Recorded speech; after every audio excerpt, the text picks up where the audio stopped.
നമസ്കാരം. നമ്മൾ loss of motion എന്ന ചാപ്റ്ററിൻ്റെ ആദ്യത്തെ ചില ഭാഗങ്ങളാണ് കഴിഞ്ഞ വീഡിയോയിൽ നമ്മൾ പഠിച്ചത്.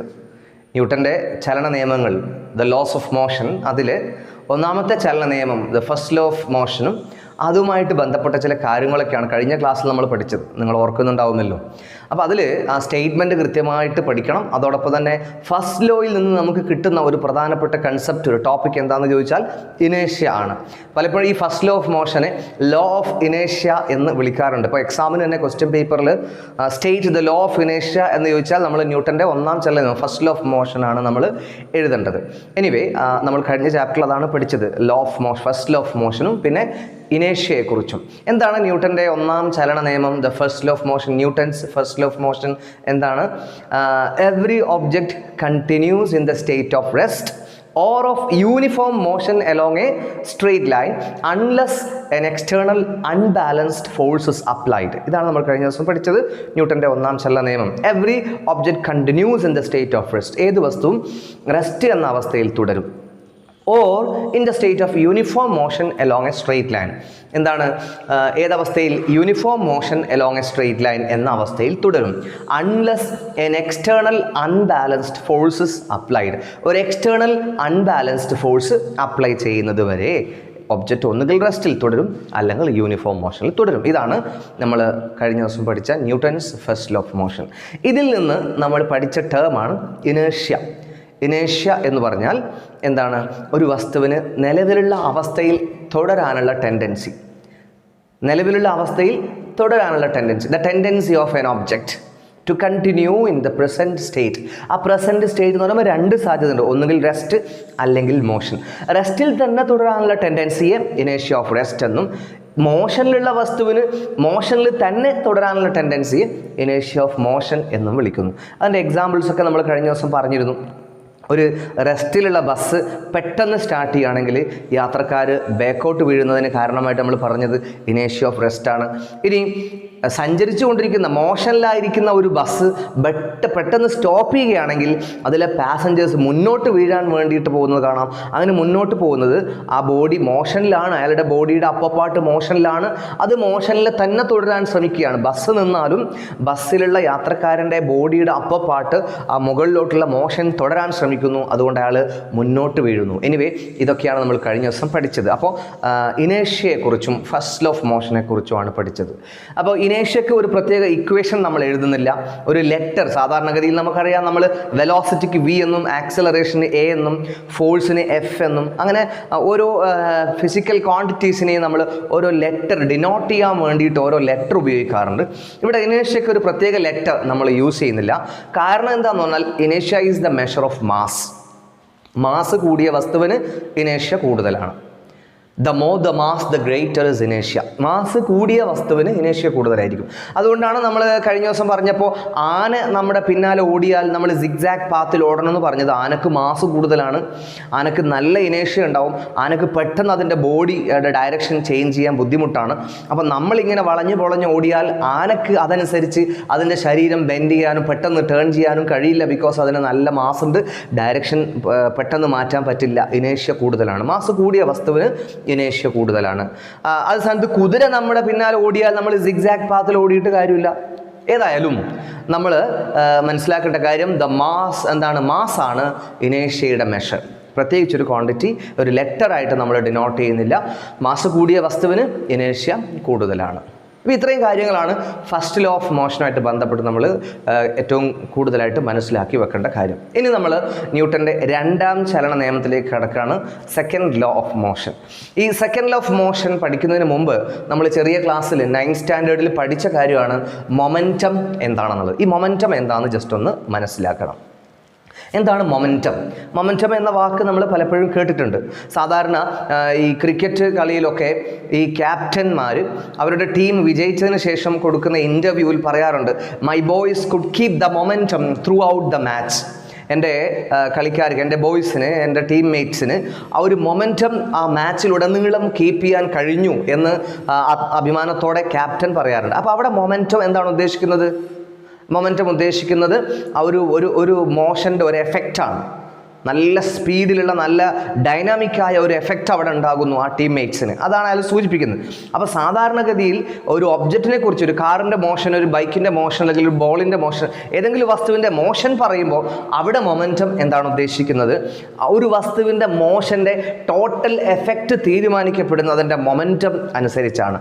മാസ് മാത്രം നോക്കിയിട്ട് കാര്യമില്ല, വെലോസിറ്റി മാത്രം നോക്കിയിട്ടും കൃത്യമായ ഒരു അർത്ഥം നമുക്ക് മോഷനെ കുറിച്ചുള്ളൊരു വിവരം നമുക്ക് കിട്ടില്ല. മാസിൻ്റെയും വെലോസിറ്റിയുടെയും പ്രോഡക്റ്റായ മൊമെൻറ്റം അനുസരിച്ചാണ് ഒരു മോഷൻ്റെ എഫക്റ്റ് തീരുമാനിക്കപ്പെടുന്നത്. എനിവേ, മൊമെൻറ്റം എന്താണ്? Momentum is the product of mass and velocity of the object. It is the product of mass and velocity. ഒരു ബൈക്കാണോ ഒരു ബസ്സാണോ ആക്സിഡൻറ്റിൽ കൂടുതൽ അപകടം ഉണ്ടാക്കുക എന്ന് ഒരു ചോദ്യം വന്നാൽ നമുക്കതിന് ഉത്തരം പറയുകയാണെങ്കിൽ സാധാരണഗതിയിൽ ബസ് എന്ന് ഓട്ടോമാറ്റിക്കായിട്ട് ചിലപ്പോൾ പറയും.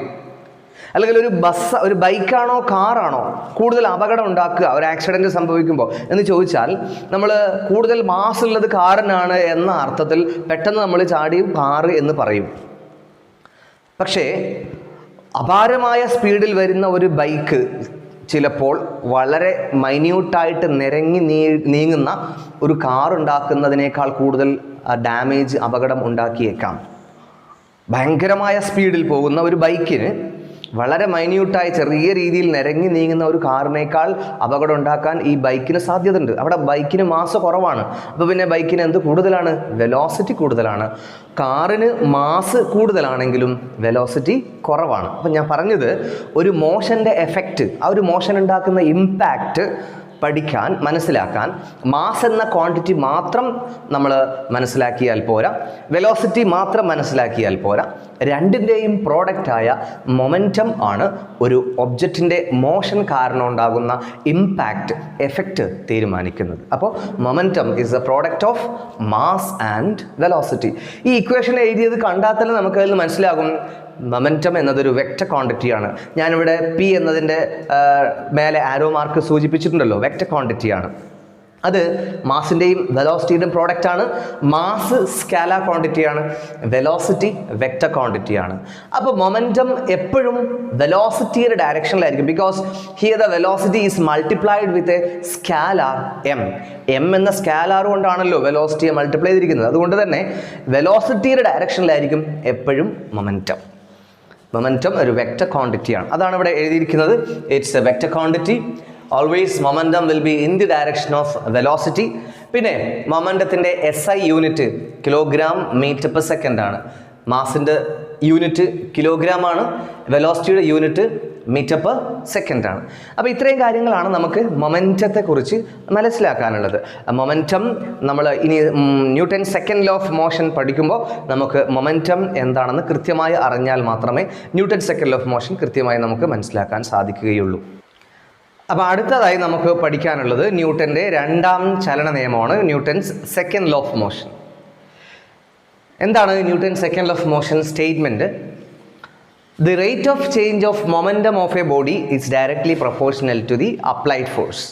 The rate of change of momentum of a body is directly proportional to applied force.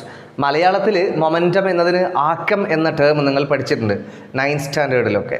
അപ്പോൾ the rate of change of momentum എന്നതിൻ്റെ മലയാളം നിങ്ങൾ പഠിച്ചത് ആക്ക വ്യത്യാസത്തിൻ്റെ നിരക്ക്. റേറ്റ് എന്ന് പറഞ്ഞാൽ നിരക്കാണ്. അപ്പോൾ the rate of change of momentum, ആക്ക വ്യത്യാസത്തിൻ്റെ നിരക്ക് നേരനുപാതത്തിലാണ്, ഡയറക്ട്ലി പ്രൊപ്പോർഷണൽ എന്തിന്? അപ്ലൈഡ് ഫോഴ്സിന്. ആക്ക വ്യത്യാസം പി എന്ന് പറഞ്ഞാൽ മൊമെൻറ്റം ആണ്. മൊമെൻറ്റത്തിലെ ചേഞ്ചിൻ്റെ നിരക്ക്, ആ നിരക്കിനാണ് ടൈം. ടൈമിനനുസരിച്ച് മൊമെൻറ്റത്തിലെ change is directly proportional to applied force. ഇത് നിങ്ങൾ 9th സ്റ്റാൻഡേർഡ് ഞാൻ ഈ പറഞ്ഞ പോലെ മലയാളത്തിലോ ഇംഗ്ലീഷിലോ സ്റ്റേറ്റ്മെൻറ്റ് പഠിച്ചതാണ്. എന്താണ്? ഒരു വസ്തുവിൻ്റെ മോൾ അപ്ലൈ ചെയ്യപ്പെടുന്ന ഫോഴ്സ്, ആരാണോ ഫോഴ്സ് അപ്ലൈ ചെയ്തത് ആ വസ്തുവിനുണ്ടാകുന്ന ആക്ക വ്യത്യാസത്തിന്, മൊമെൻറ്റത്തിലെ വ്യത്യാസത്തിൻ്റെ നിരക്കിന് ഡയറക്ട്ലി പ്രൊപ്പോർഷണലാണ്. ഇപ്പോൾ ഫോർ എക്സാമ്പിൾ ഒരു ബസ് വന്നിട്ട് ഒരു മതിലിൻ്റെ മുകളിൽ ഇടിക്കുകയാണ്.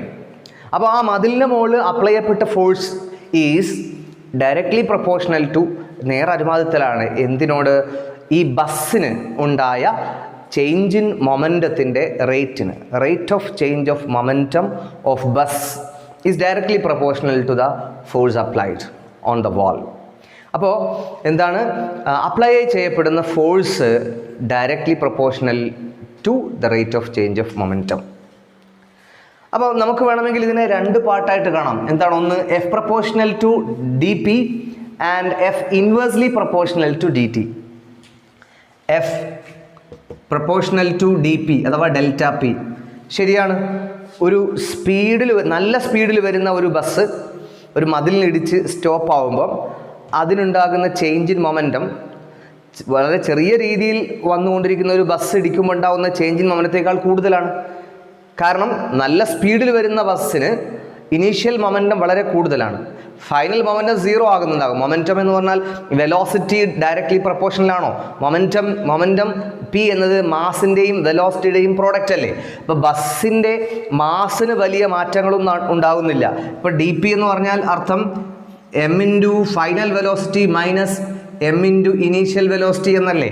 ഡി പി എന്ന് പറഞ്ഞാൽ change in momentum, final momentum minus initial momentum. ഇപ്പോൾ ഒരു ബസ്സാണ് വന്ന് ഇടിക്കുന്നതെങ്കിൽ ബസ്സിൻ്റെ മാസിന് മാറ്റമൊന്നും ഉണ്ടാകുന്നില്ല. അപ്പോൾ വേണമെങ്കിൽ നമുക്കിവിടെ മാസിനെ കോമൺ ആക്കി എടുക്കാം, വി മൈനസ് യു. അപ്പോൾ നിങ്ങൾ നോക്കൂ, ഒരു വസ്തുവിനുണ്ടാകുന്ന ചേഞ്ച് ഇൻ മൊമെൻറ്റത്തിന് കാരണമാകുന്നത് അതിൻ്റെ വെലോസിറ്റിയിലെ വ്യത്യാസം തന്നെയാണ്. ചേഞ്ച് ഇൻ മൊമെൻറ്റം എന്ന് പറഞ്ഞാൽ final momentum minus initial momentum ആണ്. മാസ് ഇൻറ്റു വെലോസിറ്റി ആണല്ലോ മൊമെൻറ്റം. അപ്പോൾ final momentum minus initial momentum ആണ്. ഇനി രണ്ട് കേസിലും മാസ് മാറുന്നില്ല, അതുകൊണ്ട് തന്നെ മാസ് കോമൺ ആക്കി എടുത്താൽ M into V minus U. അപ്പോൾ ഈ ബസ്സിൻ്റെ വെലോസിറ്റിയിലെ വ്യത്യാസമാണ് മൊമെൻറ്റത്തിലെ വ്യത്യാസം. അപ്പോൾ ഹൈ സ്പീഡിൽ വരുന്ന ഒരു ബസ്സിനുണ്ടാകുന്ന ചേഞ്ച് ഇൻ മൊമെൻറ്റം, വന്നിടിക്കുമ്പോൾ ഉണ്ടാകുന്ന ചേഞ്ച് ഇൻ മൊമെൻറ്റം, ചെറിയ സ്പീഡിൽ വരുന്ന ഒരു ബസ്സിനെ സംബന്ധിച്ചിടത്തോളം അത്രയും ചേഞ്ച് ഇൻ മൊമെൻറ്റം ഉണ്ടാവില്ല. ഇനി ഒരു വിക്കറ്റ് കീപ്പർ, ഒരു ക്രിക്കറ്റ് മാച്ചിൽ വിക്കറ്റ് കീപ്പർ ബോൾ ക്യാച്ച് ചെയ്യാണ്. അപ്പോൾ ഒരു ഹൈ സ്പീഡിൽ ഒരു ഫാസ്റ്റ് ബോളർ എറിയുന്ന ബോള് പിടിക്കുമ്പോഴും ഒരു സ്പിൻ ബോളർ എറിഞ്ഞ അല്ലെങ്കിൽ വളരെ സ്ലോ ബോൾ പിടിച്ചാലും അയാളെ വിക്കറ്റ് കീപ്പറെ കയ്യിലേക്ക് അപ്ലൈ ചെയ്യപ്പെടുന്ന ഫോഴ്സ് വ്യത്യാസം ഉണ്ടാകും. നമുക്ക് കൃത്യമായിട്ട് അറിയാം, ഒരു ഫാസ്റ്റ് ബോളറുടെ ബോൾ ക്യാച്ച് ചെയ്യുന്ന സമയത്ത് അയാളുടെ കയ്യിലേക്ക് കൂടുതൽ ഫോഴ്സ് അപ്ലൈ ചെയ്യപ്പെടുന്നു. കാരണം എന്താണ്, ആ ബോളിനുണ്ടാകുന്ന ചേഞ്ച് ഇൻ മൊമെൻറ്റം കൂടുതലാണ്. അയാൾ ഈ ഫാസ്റ്റ് ബോൾ 150 km/h എറിഞ്ഞ ബോളാണ് 0 ആയിട്ട് മാറുന്നത്. 150 km/h വെലോസിറ്റിയിൽ എറിഞ്ഞ ബോളാണ് അയാൾ പിടിക്കുമ്പോൾ 0 ആയിട്ട് മാറുന്നത്, വി മൈനസ് യു. ഇനി ഒരു സ്ലോ ബോളർ എറിഞ്ഞ ബോൾ പിടിക്കുന്ന സമയത്ത് ചിലപ്പോൾ ഒരു 90 km/h സ്പീഡിൽ മാത്രമേ എറിഞ്ഞിട്ടുണ്ടാവുള്ളൂ, അതാണ് 0 ആയിട്ട് മാറുന്നത് പിടിക്കുമ്പോൾ. അപ്പോൾ അവിടെ ചേഞ്ച് ഇൻ മൊമെൻറ്റം കുറവേ സംഭവിക്കുന്നുള്ളൂ. അതുകൊണ്ട് അയാളെ കയ്യിൽ അപ്ലൈ ചെയ്യപ്പെടുന്ന ഫോഴ്സ് കുറവാണ്. ഫാസ്റ്റ് ബോളർ എറിയുന്ന ബോളിന് ചേഞ്ച് ഇൻ മൊമെൻറ്റം കൂടുതലാണ്. 150 സ്പീഡിൽ നിന്നാണ് 0 സ്പീഡിലേക്ക് മാറുന്നത്. അതേ സ്ഥാനത്ത് സ്ലോ ബോളർ എറിയുന്ന ബോളിന് ചേഞ്ച് ഇൻ മൊമെൻറ്റം കുറവാണ്. 90 km/h എറിഞ്ഞ ബോളാണ് അയാൾ പിടിക്കുമ്പോൾ 0 ആയിട്ട് മാറുന്ന സ്പീഡ്. അപ്പോൾ ചേഞ്ച് ഇൻ മൊമെൻറ്റം കുറവാണ്, അയാളെ കയ്യിൽ അപ്ലൈ ചെയ്യപ്പെടുന്ന ഫോഴ്സും കുറവാണ്. പിന്നെ രണ്ടാമത്തെ ഫാക്ടർ ടൈമാണ്. ടൈമിന് ഇൻവേഴ്സ്ലി പ്രൊപ്പോർഷണൽ ആയിട്ടാണ്. കാരണം താഴെയാണല്ലോ ടൈം കാണുന്നത്. F is inversely proportional to time. ഇത് നമുക്ക് ഈ ക്രിക്കറ്റ് കളിയിലെ വിക്കറ്റ് കീപ്പർ ബോൾ പിടിക്കുന്ന എക്സാമ്പിൾ വെച്ച് തന്നെ പറയാൻ പറ്റും. ഈ ആദ്യത്തെ ഫാസ്റ്റ് ബോളർ എറിഞ്ഞ ബോള് അയാൾ ക്യാച്ച് ചെയ്യുന്ന സമയത്ത് കൈ കുറച്ചുകൂടെ ഒന്ന് ബാക്കോട്ട് വലിക്കുകയാണെങ്കിൽ അയാളെ കയ്യിലേക്ക് അപ്ലൈ ചെയ്യപ്പെടുന്ന ഫോഴ്സ് കുറയുന്നുണ്ട്. എന്തുകൊണ്ടാണ്? അയാൾ കൈ കുറച്ചുകൂടെ ബാക്കോട്ട് വലിക്കുന്ന സമയത്ത് വെലോസിറ്റി 0 ആക്കാൻ കുറച്ചുകൂടെ സമയമെടുക്കുന്നു. ഇവിടെ വെച്ച് സ്റ്റോപ്പ് ആക്കുന്നില്ല, കുറച്ചുകൂടി ബാക്കോട്ട് കൊണ്ടുപോകുന്നു. അപ്പോൾ ടൈം കുറച്ചുകൂടെ കൂടുന്നു, അയാളെ കയ്യിൽ അപ്ലൈ ചെയ്യപ്പെടുന്ന ഫോഴ്സ് കുറയുന്നു. ടൈം കുറച്ചുകൂടെ കൂടുമ്പം അയാളെ കയ്യിൽ അപ്ലൈ ചെയ്യപ്പെടുന്ന ഫോഴ്സ് കുറയുന്നു. അപ്പോൾ ചുരുക്കി പറഞ്ഞാൽ ഈ രണ്ട് എക്സാമ്പിളിൽ നമ്മൾ മനസ്സിലാക്കിയത്, ഈ വിക്കറ്റ് കീപ്പറുടെ കയ്യിലേക്ക് അപ്ലൈ ചെയ്യപ്പെടുന്ന ഫോഴ്സ് ഒന്നാമത്തെ കാര്യം directly proportional to change in momentum. മൊമെൻറ്റത്തിൽ നല്ല വ്യത്യാസം വരുമ്പോൾ നല്ല വേദന ഉണ്ടാകുന്നു, അല്ലെങ്കിൽ നല്ല ഫോഴ്സ് ഉണ്ടാകുന്നു അയാളെ കയ്യിൽ. രണ്ടാമത്തെ കാര്യം, ആ മൊമെൻറ്റം 0 ആകാൻ എടുക്കുന്ന അല്ലെങ്കിൽ മൊമെൻറ്റം ചേഞ്ച് ചെയ്യാൻ എടുക്കുന്ന സമയം, ആ സമയം കുറച്ചുകൂടെ അധികമായിട്ട് വരുമ്പോൾ അയാളെ കയ്യിലേക്ക് അപ്ലൈ ചെയ്യപ്പെടുന്ന ഫോഴ്സ് കുറയുന്നു. ഈ സമയത്തിൻ്റെ ഫാക്ടർ സാധാരണ ആക്സിഡൻറ്റുകളിലും നമുക്ക് കാണാൻ കഴിയും. ഒരു ബസ്, ഒരു കാറ് ആക്സിഡൻറ്റ് സംഭവിക്കുമ്പോൾ ഒരു സ്പോട്ടിൽ കംപ്ലീറ്റ് ആക്ഷനും കഴിഞ്ഞ് അവിടെ തന്നെ ഇടി നടക്കുകയാണെങ്കിൽ ഡാമേജ് കൂടും. അതേ സ്ഥാനത്ത് ഇടിച്ചതിന് ശേഷം കുറച്ചുകൂടെ ദൂരെ ഇങ്ങനെ ഡ്രാഗ് ചെയ്ത് കൊണ്ടുപോകുന്ന രീതിയിൽ അവിടെ തന്നെ മൊമെൻറ്റം ചേഞ്ച് കംപ്ലീറ്റ് ആവുന്നില്ല, കുറച്ചൊന്ന് ഡ്രാഗ് ചെയ്ത് കൊണ്ടുപോകുന്ന രീതിയിലാണ് മൊമെൻറ്റം ചേഞ്ച് നടക്കുന്നതെങ്കിൽ അല്ലെങ്കിൽ സ്പീഡിലെ ചേഞ്ച് നടക്കുന്നതെങ്കിൽ ഡാമേജ് കുറയും. കാരണം അവിടെ സമയം കൂടുന്നു. ആദ്യത്തെ കേസിൽ ഒരു ബസ്സോ അല്ലെങ്കിൽ കാറോ എന്തോ രണ്ട് വസ്തുക്കൾ തമ്മിൽ കൊളൈഡ് ചെയ്യുന്ന സമയത്ത് എല്ലാം പെട്ടെന്ന് നടന്ന് അവിടെ തന്നെ സ്റ്റോപ്പ് ആവുകയാണെങ്കിൽ ആ മൊമെൻറ്റം ചേഞ്ചിനെടുക്കുന്ന സമയം കുറവാണ്. സമയം കുറയുമ്പം ഫോഴ്സ് കൂടും, അപകടം കൂടും. അതേ സ്ഥാനത്ത് ഇടിച്ചതിന് ശേഷം ഒന്നുകൂടി ഇങ്ങനെ ഡ്രാഗ് ചെയ്തൊക്കെ കുറച്ച് ദൂരോട്ടൊക്കെ പോയി ഇങ്ങനെ ഒരു അവസാനിക്കുന്ന രീതിയാണെങ്കിൽ അവിടെ മൊമെൻറ്റം ചേഞ്ചിനെടുക്കുന്ന സമയം കൂടും, അപ്പോൾ ഫോഴ്സ് കുറയും. Anyway the rate of change of momentum, ആ വസ്തുവിനുണ്ടാകുന്ന rate of change of momentum, മൊമെൻറ്റത്തിലെ ചേഞ്ചിൻ്റെ റേറ്റ് എന്ന് പറയുമ്പോൾ ടൈം കൂടെ ഫാക്ടറാണെന്നാണ് അർത്ഥം. മൊമെൻറ്റത്തിലെ ചേഞ്ച് മാത്രം പോരാ, അതിൻ്റെ റേറ്റ് കൂടെ വേണം. മൊമെൻറ്റം ഇങ്ങനെ വളരെ ചെറുതായി സാവധാനം കുറഞ്ഞതുകൊണ്ട് കാര്യമില്ല, അല്ലെങ്കിൽ ചേഞ്ച് ചെയ്തുകൊണ്ട് കാര്യമില്ല. അതിനെടുക്കുന്ന സമയവും ഫാക്ടറാണ്. അപ്പോൾ rate of change of momentum is directly proportional to applied force. നമ്മൾ കൃത്യമായിട്ട് മനസ്സിലാക്കണം. ഇതിൻ്റെ സ്റ്റേറ്റ്മെൻറ്റ് നമുക്ക് ബൈഹാർട്ട് ആയിരിക്കണം. അതിൻ്റെ അർത്ഥം മനസ്സിലാക്കി തന്നെ ബൈഹാർട്ട് ചെയ്യണം. എന്താണ്? The rate of change of momentum of a body is directly proportional to applied force. F is directly proportional to D P by D T. ഇത് F is directly proportional to delta P by delta T എന്നും എഴുതുന്നത് കാണാം. Delta P എന്ന് പറഞ്ഞാൽ change in momentum ആണ്, delta T എന്ന് പറഞ്ഞാൽ change in time. അപ്പോൾ ഇങ്ങനെയും എഴുതാവുന്നതാണ്. എനിവേ, ഇതിൽ നിന്ന് നമുക്ക് ചെറിയ ക്ലാസ്സിൽ തന്നെ അറിയാവുന്ന F is equal to M A എന്ന ഇക്വേഷനിലേക്ക് എത്താൻ കഴിയും. സാധാരണ എക്സാമിന് അത് ക്വസ്റ്റ്യൻ ചോദിക്കുന്നത് ഡിറൈവ് ദി മാത്തമാറ്റിക്കൽ എക്സ്പ്രഷൻ. എന്താണ് mathematical expression for second law? Mathematical expression for second law സാധാരണ എക്സാമിന് ചിലപ്പോൾ 2 മാർക്കിൻ്റെ ക്വസ്റ്റനായിട്ടൊക്കെ ചോദിക്കാറുണ്ട്. നമുക്കറിയാവുന്ന ഇക്വേഷൻ തന്നെയാണ് F is equal to M A എന്ന ഇക്വേഷൻ. ഇവിടെയുള്ള പ്രൊപ്പോർഷണാലിറ്റി കോൺസ്റ്റൻറ്റ് 1 ആണ്. പ്രൊപ്പോർഷണാലിറ്റി കോൺസ്റ്റൻറ്റ് 1 എന്ന് പറഞ്ഞ അർത്ഥം ഈ ഫോഴ്സിനെ ഈ 2 ഫാക്ടർ തന്നെ ഡിപ്പെൻഡ് ചെയ്യുന്നുള്ളൂ എന്നുള്ളതാണ്. അപ്പോൾ എന്താണ്? എഫ് ഈസ് ഈക്വൽ ടു, ഈ ഇക്വേഷൻ നമ്മൾ മാറ്റി എഴുതുമ്പോൾ ഡി പി ബൈ ഡി ടിയിൽ D by D T of, വേണമെങ്കിൽ ഒന്നാമത്തെ സ്റ്റെപ്പ് നിങ്ങളിതിന് ആൻസറായിട്ട് 2 മാർക്കിൻ്റെ ക്വസ്റ്റ്യൻ ചോദിക്കണം. ആദ്യം നമ്മൾ ഇത് എഴുതുന്നു, F is proportional to D P by D T. അടുത്ത സ്റ്റെപ്പിൽ നമുക്ക് എഫ് ഈസ് ഈക്വൽ ടു എന്ന് ഇപ്പോൾ തന്നെ എഴുതാം, ബിക്കോസ് കോൺസ്റ്റൻറ്റ് 1 ആണ്. F is equal to D P by D T. ഇനി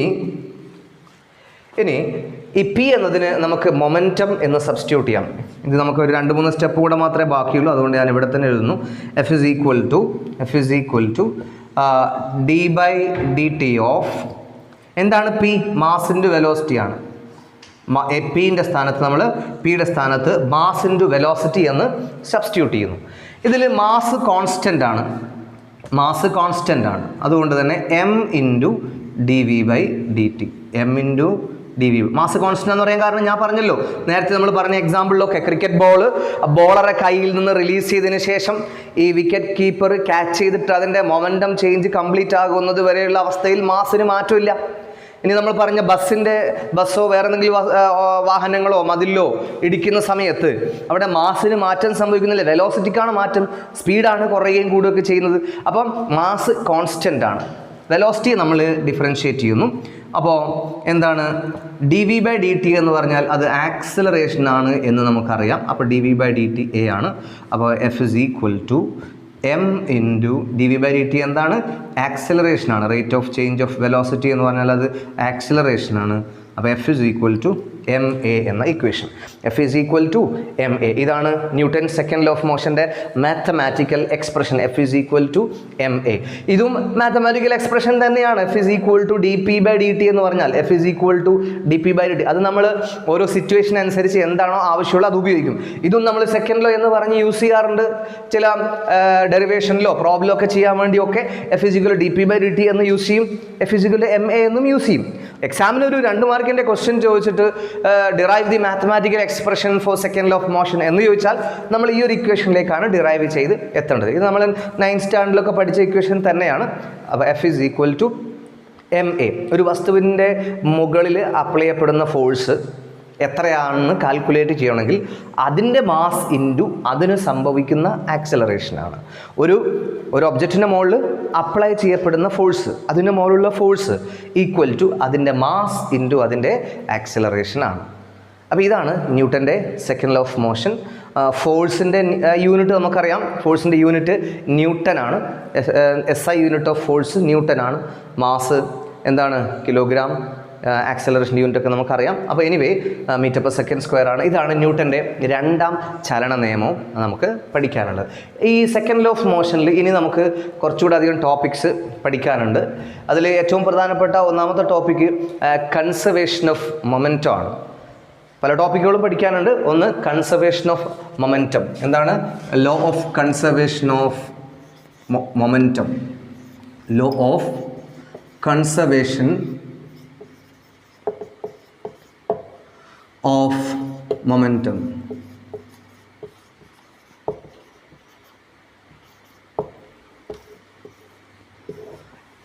ഇതിൻ്റെ മലയാളത്തിൽ പറയുകയാണെങ്കിൽ മൊമെൻ്റ സംരക്ഷണ നിയമം, മൊമെൻറ്റത്തിനെ സംരക്ഷിക്കുന്ന നിയമം, അക്ക സംരക്ഷണ നിയമം എന്ന് മലയാളത്തിൽ പഠിച്ചിട്ടുണ്ട്. മൊമെൻറ്റം സംരക്ഷിക്കപ്പെടുന്നു. എന്താണ് ഇതിൻ്റെ സ്റ്റേറ്റ്മെൻറ്റ്? അത് നിങ്ങൾ 9th സ്റ്റാൻഡേർഡിൽ ബേസിക്കായി പഠിച്ച കാര്യം തന്നെയാണ്. ഒരു സിസ്റ്റത്തിന് മുകളിൽ എക്സ്റ്റേണൽ ഫോഴ്സ് അപ്ലൈ ചെയ്യപ്പെടുന്നില്ലെങ്കിൽ, അല്ലെങ്കിൽ അപ്ലൈ ചെയ്യപ്പെടുന്ന എക്സ്റ്റേണൽ ഫോഴ്സിൻ്റെ സം 0 ആണെങ്കിൽ മൊമെൻറ്റം കോൺസ്റ്റൻ്റ് ആയിരിക്കും. ഒരു സിസ്റ്റത്തിൻ്റെ മുകളിലുള്ള എക്സ്റ്റേണൽ ഫോഴ്സ് 0 ആണെങ്കിൽ ടോട്ടൽ മൊമെൻറ്റം കോൺസ്റ്റൻ്റ് ആയിരിക്കും. If the external force on a system is 0. External force on a system 0 ആണെങ്കിൽ the total momentum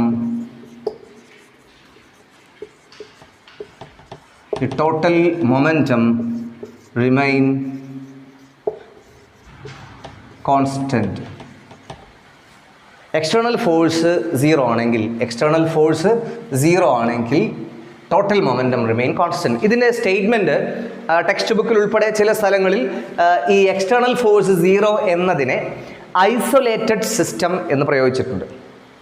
For an isolated system, the total momentum remain constant. എന്താ isolated system എന്ന് പറഞ്ഞ അർത്ഥം? അതിൻ്റെ അർത്ഥം external effect ഇല്ല. Isolated എന്ന് പറഞ്ഞാൽ ഒറ്റപ്പെട്ടതെന്നാണല്ലോ. നമുക്കിപ്പോൾ അറിയാം, ചില അസുഖങ്ങളൊക്കെ വരുന്ന സമയത്ത് ഐസൊലേറ്റ് ചെയ്യുന്നുണ്ട്. വൈറസ് ബാധയൊക്കെ ഉണ്ടാകുന്ന കേസിൽ ഐസൊലേറ്റ് ചെയ്യുക എന്ന് പറയും. എന്താ ഐസൊലേഷൻ വാർഡ് എന്നൊക്കെ പറയാറുണ്ട്. എന്താ എക്സ്റ്റേണൽ എഫക്റ്റുകൾ തീരെ അവിടെ ഉണ്ടാകാൻ പാടില്ല.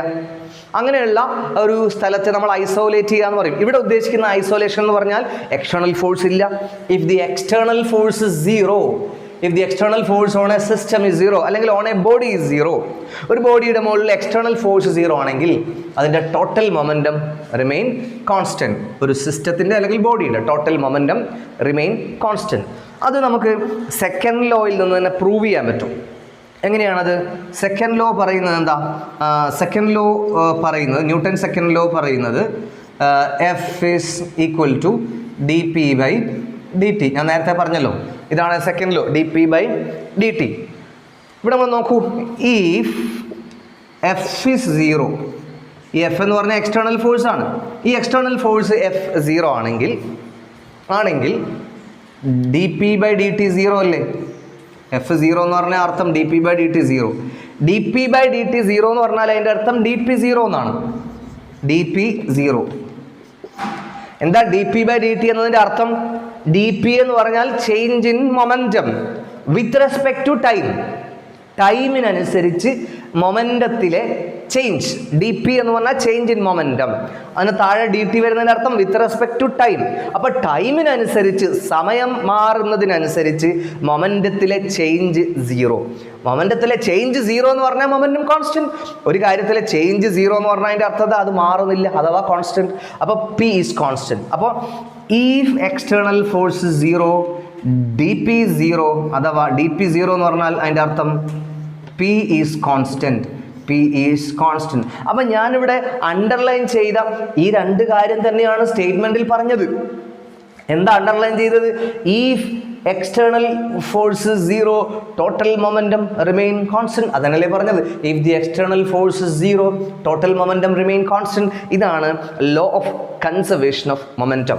If the external force on a system is 0, then the total momentum remain constant. ഇനി ഇത് മനസ്സിലാക്കാൻ ചെറിയൊരു എക്സാമ്പിൾ നമുക്ക് ഒന്ന് പറയാം. വളരെ ചെറിയ സ്പീഡിൽ പോകുന്ന ഒരു കാറിനെ തൊട്ട് പിന്നിൽ നിന്ന് വന്ന ഒരു നല്ല സ്പീഡിൽ വരുന്ന കാറ് ഇടിച്ചു. നല്ല സ്പീഡിൽ വരുന്ന ഒരു കാറ് മുമ്പിൽ പോകുന്ന ഒരു വളരെ സ്ലോ ആയിട്ട് പോകുന്ന കാറിനെ ഇടിച്ചു. ആ ഇടിക്കുന്ന സമയത്ത് ഫ്രണ്ടിലുള്ള കാറിൻ്റെ സ്പീഡ് കൂടുകയും ബാക്കിലുള്ള കാറിൻ്റെ സ്പീഡ് കുറയുകയും ചെയ്യുന്നത് കാണാം. അവിടെ ഒരു വസ്തുവിൻ്റെ മൊമെൻറ്റം കൂടുന്നു, മറ്റൊന്നിൻ്റെ കുറയുന്നു. സ്പീഡ് കൂടിയതിന് മൊമെൻറ്റം കൂടും, സ്പീഡ് കുറഞ്ഞതിന് മൊമെൻറ്റം കുറയും. പക്ഷേ ടോട്ടൽ രണ്ടിനെയും നമ്മൾ കാൽക്കുലേറ്റ് ചെയ്താൽ ഒന്നിന് എത്രയാണോ കൂടിയത് അത്ര മറ്റ് കാറിന് കുറഞ്ഞിട്ടുണ്ടാവും. Total momentum remain constant. A B എന്ന രണ്ട് കാർ, എ എന്ന കാറിന് മൊമെൻറ്റം കൂടിയെങ്കിൽ അവിടെ എക്സ്റ്റേണൽ ഫോഴ്സ് ഇല്ലെങ്കിൽ, അപ്പോൾ ഒരു കാറിൻ്റെ കേസിൽ എക്സ്റ്റേണൽ ഫോഴ്സ് ഉണ്ടാകും. എക്സ്റ്റേണൽ ഫോഴ്സ് എന്ന് പറഞ്ഞാൽ ഗ്രാവിറ്റേഷണൽ ഫോഴ്സ് ഉണ്ടാകും. പക്ഷേ ആ ഗ്രാവിറ്റേഷണൽ ഫോഴ്സിനെ നോർമൽ റിയാക്ഷൻ ക്യാൻസൽ ചെയ്തിട്ടുണ്ടാകും. അപ്പോൾ എക്സ്റ്റേണൽ ഫോഴ്സ് 0 ആയിപ്പോയി. അപ്പോൾ രണ്ട് കാറിൻ്റെ മുകളിലും എക്സ്റ്റേണൽ ഫോഴ്സ് 0 ആയിപ്പോയി. അപ്പോൾ പിന്നെ ഏത് ഫോഴ്സാണ് ഉള്ളത്? ഈ പരസ്പരം ആക്ട് ചെയ്യുന്ന ഫോഴ്സ് ഇൻറ്റേർണൽ ഫോഴ്സുകളല്ലേ ഉള്ളൂ. അപ്പോൾ എക്സ്റ്റേണൽ ഫോഴ്സ് 0 ആണെങ്കിൽ the total momentum remain constant. ഒരു കാറിൻ്റെ സ്പീഡ് കൂടിയെങ്കിലും മറ്റേ കാറിൻ്റെ സ്പീഡ് കുറഞ്ഞിട്ടുണ്ടാവും. Therefore the total momentum remain constant. ഇതാണ് law of conservation of momentum.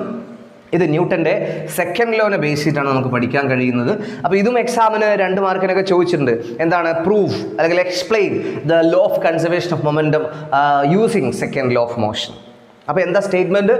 If the external force on a system is 0 the total momentum remain constant. ഒരു സിസ്റ്റത്തിൻ്റെ മുകളിലുള്ള ടോട്ടൽ എക്സ്റ്റേണൽ ഫോഴ്സ് 0 ആണെങ്കിൽ മൊമെൻറ്റം റിമെയിൻ കോൺസ്റ്റൻറ്റ്. അതാണ് നമ്മൾ mathematically improve ചെയ്തിരിക്കുന്നത്. So this is all about the second law of motion and law of conservation of momentum. ഇനിയും second ലോവുമായി ബന്ധപ്പെട്ട കൂടുതൽ കാര്യങ്ങൾ നമുക്ക് അടുത്ത ഭാഗങ്ങളിൽ പഠിക്കാനുണ്ട്.